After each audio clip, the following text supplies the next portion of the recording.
আমরা আপনার সাথে দেখা হয় তখন আমি কি দিই? আসসালামু আলাইকুম, নাকি? আসসালামু আলাইকুম। আর ইহুদির দল, ইহুদির জামাত নবীকে এসে কি বলছেন? আসসালামু আলাইকুম। তাহলে বলবেন মাওলানা দুটাতে পার্থক্য কি হয়ে গেল? আমি যখন স্টেজে এলাম আপনাকে আমি বললাম আসসালামু আলাইকুম, এটার মানে হলো আল্লাহ রাব্বুল আলামিনের সালামতি, আল্লাহ রাব্বুল আলামিনের দয়া আপনার পরে নাজিল হোক। কিন্তু ইহুদির জামাত, ইহুদিরা নবীর সাথে যখন দেখা করার জন্য এলেন, নবীকে আসসালামু আলাইকুম না বলে কি বলছেন? আসসালামু আলাইকুম, আসসালামু আলাইকুম। এই কথাটার মানে হলো, হে নবী তোমার পরে মওত আসুক, তুমি মরে যাও, তোমার পরে মওত আসুক। দেখেন দুটা, আসসালামু আলাইকুম এটা হলো দোয়া, আল্লাহ এবং আল্লাহ রসুল দিয়েছেন। একটা মুসলমান আর একটা মুসলমানের সাথে যখন দেখা করবে, তার মধ্যে একটা হক হলো, নবী বলেছেন তুমি চিনো কিংবা না চিনো রে উম্মত, কিন্তু তুমি জানছো এটা মুসলমান, তাকে তুমি সালাম দাও। কিন্তু ইহুদির জামাত, ইহুদির দল যখন নবীর কাছে এলেন, আসাবার আসসালামু আলাইকুম না বলে বলছেন আসসালামু আলাইকুম, মানে নবী তোমার পরে মওত আসুক, তুমি মরে যাও। যেমনই কথাটা বলা, মা আয়েশা রাদিয়াল্লাহু তাআলা আনহার মুহাব্বত দেখেন, সুবহানাল্লাহ, কি মুহাব্বত নবীর প্রতি। মা আয়েশা কিন্তু কথাটা শুনছেন আর কথাটা বুঝাও নিয়েছেন। যেমনই বুঝারি, আমার স্বামীকে তো ইহুদিরা গাল দিয়েছে, আমার স্বামীকে তো সালামের নামে। जी जी जी कुछ बोलेंगे तब ना लेंगे भाई, हाँ बोलिए। তো কেমন মোহাব্বত ভালোবাসা মা আয়েশা রাদিয়াল্লাহু তাআলা আনহা বুঝে নিয়েছেন। এবার মা আয়েশা রাদিয়াল্লাহু তাআলা আনহাকে বলছেন, এই ইহুদির দল তোরা শোন রে, ওয়া আলাইকুমুস সালাম ওয়া লাআনা, আমার নবী তো তোদেরকে কোনো দোষ করেনি, আমার নবী তোদেরকে কোনো গালি দেয়নি, আমার নবী তোমাদেরকে কোনো রকমের কুভাষাতে কথা বলেনি, আমার নবী তোদের সাথে কোনো ঝগড়া করেনি, লড়াই করেনি। তবে আমার নবীকে কেন তোরা বদদুয়া দিলি রে, আমার স্বামীকে কেন তোরা বদদুয়া দিলি? এবার মা আয়েশা রাদিয়াল্লাহু তাআলা আনহা উত্তর কি বলছেন? ওয়া আলাইকুমুস সালাম ওয়া লাআনা, হে ইহুদির দল, আমার নবীকে বলছিস তোরা তুই মরে যা, তুই মরে যা, তোর পরে যেন মওত আসুক। আমার নবী মরবে কেন রে? হে ইহুদির জামাত, তোদের পরে ভক্তগণ অনেক। এক্ষুনি আমার শেখ মোহতারাম মাদানী সাহেব এলান করলেন, আমার পরেই আব্দুল গাফফার সাহেব রেডি আছেন, চলে আসবেন ইনশাআল্লাহ 1-1 ঘন্টাতে। আমি কমিটির লোককে বলবো মহিলা পিন্ডালে চাদর দিয়ে আপনারা পাঠিয়ে দেন। কমিটির লোক মহিলা পিন্ডালে চাদর দিয়ে দেন। আর ভাইরাকে বলবো যে যেখানে আছেন একটু জমে বসেন, আমি খুব মুখতাসারভাবে 2-4টা কথা বলবো, তারপর ইনশাআল্লাহ কালেকশনের দিকে চলে আসবো। ইন্নাল হামদালিল্লাহ নাহমাদুহু ওয়া নাস্তাঈনুহু ওয়া নাস্তাগফিরুহু ওয়া নাউযু বিল্লাহি মিন শুরুরি আনফুসিনা ওয়া মিন সাইয়্যাতি আমালিনা মান ইয়াহদিহিল্লাহু ফালা মুদিল্লা লাহু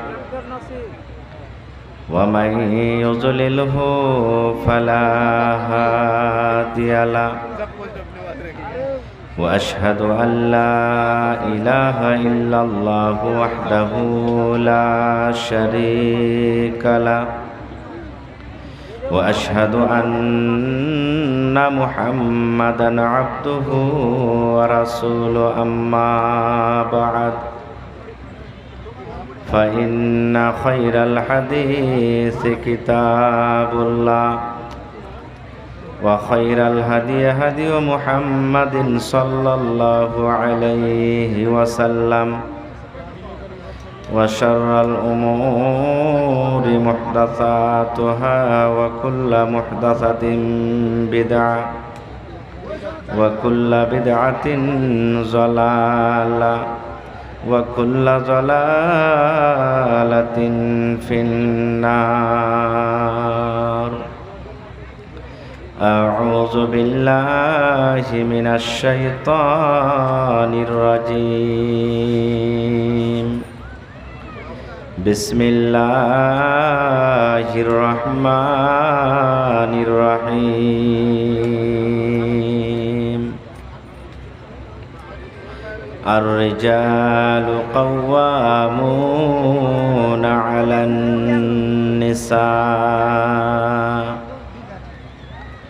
ওয়া ক্বালা আন-নাবিয়্যু সাল্লাল্লাহু আলাইহি ওয়াসাল্লাম আদ-দুনিয়া কুল্লুহা মাতা ওয়া খায়রু মাতা'id দুনিয়া আল মারআতুস সালিহা। ওহরে মুসলমান তোরা হারস না ঈমান, ওরে মুসলমান তোরা হারস না ঈমান। নমাজ পড়ো রোজা রাখো, নমাজ পড়ো রোজা রাখো, আর পড়ো কোরআন। ওরে মুসলমান তোরা হারস না ঈমান। যদি মানো পাক কোরআনের কথা, থাকবে না তোর গুনাহ খাতা। যদি মানো পাক কোরআনের কথা, থাকবে না তোর গুনাহ খাতা। পুলসিরাতে পার করিবেন, পুলসিরাতে পার করিবেন খোদা রব্বে দো জাহান। ওরে মুসলমান তোরা হারস না ঈমান। নমাজ পড়ো রোজা রাখো, নমাজ পড়ো রোজা রাখো, আর পড়ো কোরআন। ওরে মুসলমান তোরা হারস না ঈমান। কি কোহরে কি আমল কোলে একাই আলী একাই যাবি। কি কোহরে কি আমল কোলে একাই আলী একাই যাবি। ভালো আমল যদি করে গেলি, নেক আমল যদি করে গেলি, হবে তোর কল্যাণ। ওরে মুসলমান তোরা হারস না ঈমান।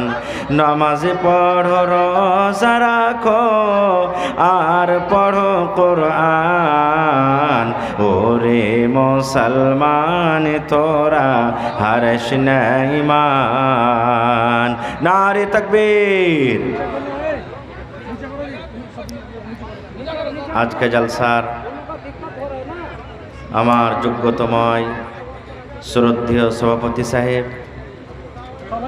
উপস্থিত উলামায়ে কেরাম, সামনে বসে থাকা ইসলাম দরদি দিন দরদি ভাই ও বাবাজিরা, পর্দানাসীন মায়েরা খালারা, সমস্ত তারিফ ও গুণগান সেই মহান আল্লাহ তাবারক ওয়া তাআলার জন্য, যে মহান আল্লাহ তাবারক ওয়া তাআলা নরম গরমের বিছানাকে ত্যাগ করে এই জালসারে পিণ্ডালের তলাতে বসে একত্রিত হয়ে কিছু বলার ও শোনার তৌফিক দিয়েছেন। তাই আমরা আল্লাহ তাবারক ওয়া তাআলার প্রশংসা করি, অন্তর থেকে মুহাব্বতের সাথে সকলেই পড়েন আলহামদুলিল্লাহ। জোর করে একটু পড়েন ভাই আলহামদুলিল্লাহ। তারপর আমাদের শেষ নবী হযরত মুহাম্মদুর রাসূলুল্লাহ পড়েন সাল্লাল্লাহু আলাইহি সাল্লামের পর ওয়াগনন দারুদ শরীফ শান্তির ধারা বর্ষিত হোক, আমিন। আল্লাহুম্মা সাল্লি আলাইহি আল্লাহুম্মা বারিক আলাইহি। ভাই মুসলমান, বিষয় খুব লম্বা, শর্টে আমি দু চারটা কথা আপনাদের সামনে রাখব।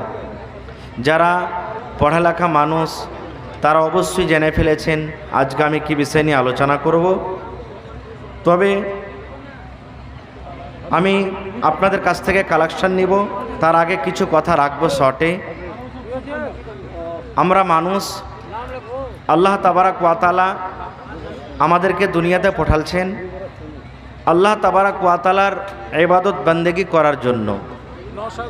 আল্লাহ তাবারক ওয়া তাআলা কোরআনে বলেন, ওয়ামা খালাকতুল জিন্না ওয়াল ইনসা ইল্লা লিয়াবুদুন, হে পৃথিবীর মানুষ, জিন এবং ইনসানকে আমি আমার ইবাদতের জন্য আল্লাহ তাবারাক ওয়া তাআলা সৃষ্টি করেছি। ভাই মুসলমান, তবে আল্লাহ তাবারাক ওয়া তাআলার ইবাদত কী জিনিস আমাদেরকে জানতে হবে। শুধু নামাজ পড়াটা ইবাদত নয়, রোজা রাখাটা ইবাদত নয়, হজ করাটা ইবাদত নয়। আল্লাহ তাবারাক ওয়া তাআলা যে কাজটাতে রাজি হয়ে যাবেন, আল্লাহ তাবারাক ওয়া তাআলা মানুষের আমলে যে কাজটাতে রাজি হয়ে যাবেন, সেটা হলো কি ইবাদত। আপনি রাস্তাতে হেঁটে চলে যান, একটা লোক বয়স্ক মানুষ রাস্তা দিয়ে হাঁটছে, বা আপনি মোটর সাইকেল নিয়ে চলে যাচ্ছেন, রাস্তাতে একটা লোক হেঁটে যাচ্ছে, তারপরে দয়া হইলো, মায়া হলো, আপনি নেকি মনে করে যদি ওকে বলেন ভাই কোথায় যাবেন, না তো আমি যাব কালিকাপুর যাব, বসেন আমার গাড়িখানে বসেন, আমার গাড়িতে বসেন, আপনি ওই রাস্তাতেই যাবেন, ওকে বসিয়ে নিয়ে চলে গেলেন, এটা হলো একটা সাদকা, এটা হলো একটা নেকি। তো ভাই মুসলমান, এই মতো আল্লাহ তাবারাক ওয়া তাআলা পৃথিবীতে বিভিন্ন রকমের আমল দিয়েছেন, নেকির কাজ করার আদেশ করেছেন। সেই কাজের মধ্যে একটা কাজ হলো, একটা নেকি হলো কি, স্বামী স্ত্রীর জীবনযাপন। একটা মুসলমান কিংবা অমুসলমান স্ত্রী যখন বাড়িতে নিয়ে আসবে, স্ত্রীর সাথে কিভাবে জীবনযাপন করতে হবে, একটা মহিলা একটা স্ত্রী যাতে নিজের স্বামীর সাথে কিভাবে জীবনযাপন করবে, কতটুক কথা তাকে মানতে হবে, কিভাবে স্বামীর খেদমত করতে হবে। সাথে সাথে পুরুষ যারা বেটে ছেলে, এরা কোনো গাছের গোটা নয়, তারা এটা না ভাবে যে আমরা হলাম বেটে ছেলে, আমাদের মন মতন আমরা নিজের স্ত্রীকে বউকে নিয়ে চলবো, এরকম যেন না হয়। আল্লাহ এবং আল্লাহর রাসূল সাল্লাল্লাহু আলাইহি সাল্লাম যেইভাবে স্ত্রীকে নিয়ে চলতে বলেছেন, আল্লাহ এবং আল্লাহ রাসূল একটা মহিলাকে যেভাবে স্বামীর সাথে জীবন কাটতে বলেছেন, সেইভাবেই যখন আমরা চলবো, তখন আল্লাহ তাবারাক ওয়া তাআলা আমাদের উপর রাজি হবেন। নাহলে কত বাড়িতে দেখবেন স্বামী স্ত্রীতে মিল নেই, স্বামী স্ত্রীর জীবনটা ঠিকঠাক চলে না, ওই বাড়িটাতে জীবনে কোনো দিন সুখ হবে না। আপনি 1 লক্ষ টাকা মাসে ইনকাম করছেন, 50,000 টাকা মাসে ইনকাম করছেন, আপনার স্ত্রীটা যদি নেককার না হয়, আপনার স্ত্রীটা যদি ভালো না হয়, আপনার স্ত্রীটা যদি দিনদার না হয়, তাহলে আপনার জীবনটা কোনোদিন কখনো সুখে কাটতে পারে না, কোনোদিন সুখে কাটবে না। তবে ভাই, কীভাবে স্ত্রীকে নিয়ে কাটতে হবে, মোহাব্বত কী জিনিস, একটা স্বামীর প্রতি মোহাব্বত কতটুকু একটা স্ত্রীর প্রতি হওয়া দরকার, আর একটা স্ত্রীর মোহাব্বত একটা স্বামীর প্রতি হওয়া কতটুকু দরকার, আমি একটা করে 2টা উদাহরণ আপনাদের সামনে বলবো। আল্লাহর নবী মুহাম্মদ সাল্লাল্লাহু আলাইহি সাল্লাম একদিন বসে আছেন, মা আয়েশা রাদিয়াল্লাহু তাআলা আনহা বাড়িতে আছেন। এবার একটা ইহুদির জামাত, ইহুদির দল আল্লাহ রসুল সাল্লাল্লাহু আলাইহি সাল্লামের কাছে এলেন। একটা ইহুদির জামাত নবীর কাছে এলেন, আসার পর নবীকে কি বলছেন জানেন? আসসালামু আলাইকুম। কি বলছেন? আসসালামু, একটু কথা বলেন, আসসালামু আলাইকুম। জি, ভালো করে শুনবেন কথাটা। আমি বাস 2টা হাদিস বলবো আপনাদের সামনে মাত্র, কারণ এটা হলো মাদ্রাসার জালসা। আর মাদ্রাসা একটা এমন জিনিস, মাদ্রাসা একটা এমন জায়গা, যেই জায়গাতে সব কিছু আপনি শিখতে পাবেন। আর মাদ্রাসা যদি না থাকে, মাদ্রাসা যদি না চালান, মাদ্রাসা যদি বন্ধ হয়ে যায়, তাহলে স্বামী স্ত্রীর হক কিভাবে জানবেন? আমরা কিভাবে জানবো? আল্লাহ এবং আল্লাহ রাসূল কিভাবে চলতে বলেছেন আমরা কিভাবে জানবো ভাই? আর যখন না জানবো তো আমাদের কি হচ্ছে, জীবনটা নষ্ট হয়ে যাবে। আমার শেখে মোহতারাম বসে আছেন, জিজ্ঞাসা করেন, তারা দানাবিনা মানুষ। 100টা যদি কেস দেখবেন আপনি কোর্টে, যদি 100টা থানাতে কেস আছে, তো 100টার মধ্যে 90-95টা কেস শুধু স্বামী স্ত্রীর তালাক এবং ঝগড়া সম্পর্কে আছে। দেখবেন 100টার মধ্যে 90-95